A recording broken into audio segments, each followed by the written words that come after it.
এই দোতলা গাছ কি মহিলা মানুষের দ্বারাই সম্ভব?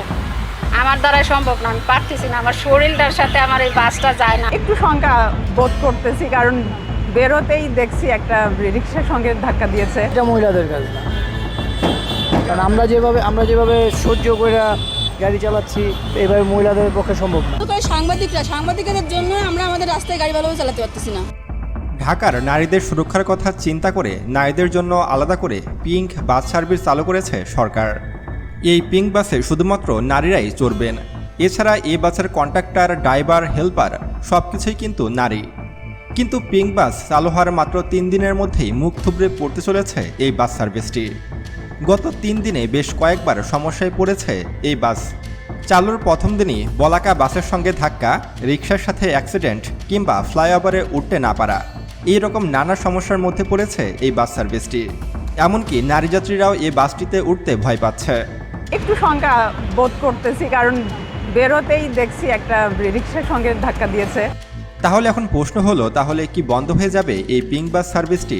এবং এই বাস কতটা নিরাপদ ঢাকার নারীদের জন্য? এ সম্পর্কে বিস্তারিত জানবো আজকের ভিডিওতে। তো চলুন শুরু করা যাক। বন্ধুরা, ঢাকায় চালু হয়েছে নারীদের জন্য আলাদা পিঙ্ক কালার বাস। মাত্র 10টা বাস দিয়ে চালু হয়েছে এই সার্ভিসটি। বাংলাদেশ সরকারের বিটিআরসি থেকে এই বাসগুলোকে চালু করা হয়েছে। দেশজুড়ে আলোড়ন সৃষ্টিকারী এই বাস সার্ভিসটি চালুর আগে অনেক প্রশংসা কুড়িয়েছে।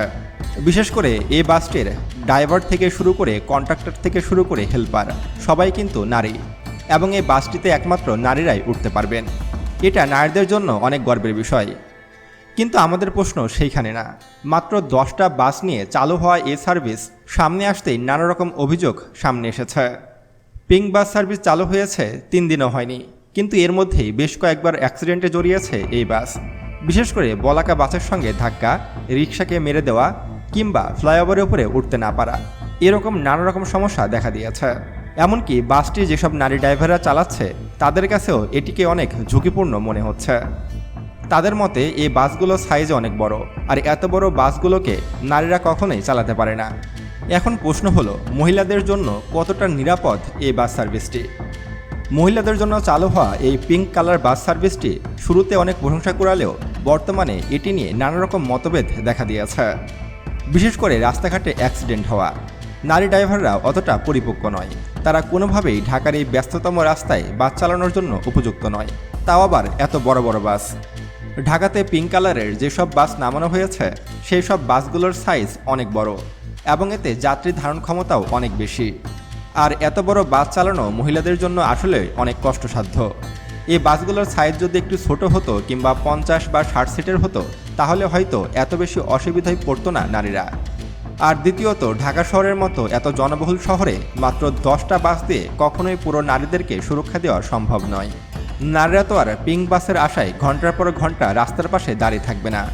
যদি মেট্রো রেলের মতো হতো যে প্রতি 10 মিনিট পর পর একটি করে পিঙ্ক কালার বাস আসবে, তাহলে হয়তো নারীরা সে বাসের সুবিধা পেত। কিন্তু 2 থেকে 3 ঘন্টা পর পর একটা করে বাস আসবে, সেই বাসের সুবিধা কতটাই বা নিতে পারবে নারীরা? আর দ্বিতীয়ত, নারীরা তো আর একা বের হয় না, তাদের সাথে তার হাজব্যান্ডরা থাকে, তাদের বাচ্চা কাচ্চা থাকে, এমনকি মুরব্বীরাও সঙ্গে থাকে। বয়স্ক বা মুরব্বীদের জন্য এ বাসটিতে কিন্তু আলাদা করে কোনো জায়গা নেই, একমাত্র নারীরাই এ বাসটিতে চড়তে পারবেন। ফলে অনেক নারীরাই এই বাস সার্ভিসটি নিতে পারছেন না, কারণ তাদের সঙ্গে তাদের শ্বশুর, তাদের বাবা কিংবা তাদের ভাই থাকে। ফলে তাদের জন্য এই বাসটি কোনো কাজেই লাগবে না। আর সবচেয়ে বড় কথা হলো, এই শহরে ট্রাফিক নিয়ম কেউ মানে না। অনেক বাস ড্রাইভাররা ইয়াবা বা গাঁজা সেবন করে বাস চালায়, তারা অনেক ওভার স্পিডে বাস চালায়। আপনারা আমাদের এই ভিডিও ক্লিপগুলো দেখেই বুঝতে পারছেন যে অন্যান্য রাস্তাঘাটে কীভাবে বাস চালায় পুরুষ চালকরা। এরকমভাবে যদি একটি বাস পিছন থেকে আসে বা সামনে থেকে আসে, তাহলে পিঙ্ক কালারের বাসের সঙ্গে ধাক্কা লাগার সম্ভাবনা ব্যাপক হয়ে ওঠে। ইতোমধ্যেই কিন্তু বলাকা বাসের সঙ্গে অ্যাক্সিডেন্ট করেছে এই বাসটি। চালুর প্রথম দিনই সেই অ্যাক্সিডেন্টটি হয়েছিল। যদিও কোনো নারী হতাহত হয়নি বা মারা যায়নি, কিন্তু সেটা আমাদের মনের মধ্যে ভয় ধরিয়ে দিয়েছে, হয়তো এই বাসটি নারীদের জন্য তেমন নিরাপদ নয়। আর সবচেয়ে বড় কথা হলো, এই নারী চালকদের উপরে নারীদেরই কোনো রকম ভরসা নেই। তারা নিজেরাই এই বাসটিতে উঠতে ভয় পাচ্ছে যে নারী চালক বাস চালাবে, যদি কখনো অ্যাক্সিডেন্ট করে দেয় বা অন্য কোনো গাড়িকে মেরে দেয় তাহলে কি হবে? এই কথা চিন্তা করে অনেক নারীরা এই পিঙ্ক কালার বাসটিতে উঠতে ভয় পাচ্ছে। আমার মতে নারীদের জন্য যে বাসগুলো চালু হয়েছে তাতে সবাই নারী থাকুক, অন্তত একজন ড্রাইভার যেন পুরুষ হয়। কারণ এই নারী ড্রাইভাররা অনেক কিছুতেই ভয় পাচ্ছে।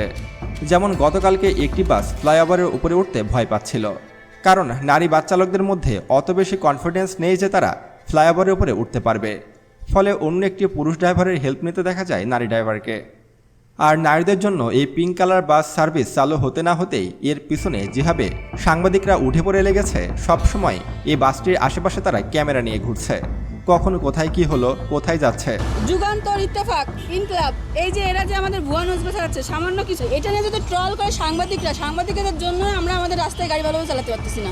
ফলে অনেক নারীরাই নিজেদের গোপনীয়তা হারাচ্ছে। সবাই তো আর ক্যামেরার সামনে আসতে চায় না, সকলেরই তো আর মিডিয়া ভালো লাগে না। কিন্তু এই মিডিয়ার লোকজন সবসময় ক্যামেরা নিয়ে এই পিঙ্ক কালার বাসের আশেপাশে ঘোরাঘুরি করে, এতে করে নারীদেরকে আরও বেশি সমস্যায় ভুগতে দেখা যাচ্ছে।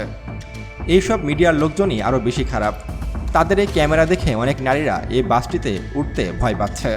তো সেটা যাই হোক, আমার মতে এই নারী ড্রাইভাররা হয়তো আরেকটু প্রশিক্ষিত হলে এই বাসগুলোকে সুন্দর মতো চালাতে পারবে। যেখানে আজ নারীরা প্লেন চালাচ্ছে সেখানে বাস তো অনেক নর্মাল বিষয়। আর আমার মতে সড়কে যারা যানবাহন চালায় সকলেরই ট্রাফিক নিয়ম মেনে চালানো উচিত। রাস্তায় ওভার স্পিড অনেক সময় মৃত্যুর কারণ হয়ে দাঁড়ায়, অনেক সময় অ্যাক্সিডেন্টের কারণ হয়ে দাঁড়ায়। তাই ওভার স্পিডিং না করার অনুরোধ রইল। তো বন্ধুরা, ভিডিওটি ভালো লাগলে অবশ্যই একটি লাইক দেবেন এবং কমেন্টে জানাবেন পরবর্তীতে কী ধরনের ভিডিও দেখতে চান। এবং আরও এমন ভিডিও পেতে এখনই আমাদের ইউটিউব চ্যানেল সায়েন্স বিডিকে সাবস্ক্রাইব করুন এবং পাশে আসা বেল বাটনে ক্লিক করুন। তো দেখা হচ্ছে পরবর্তী ভিডিওতে। আল্লাহ হাফেজ।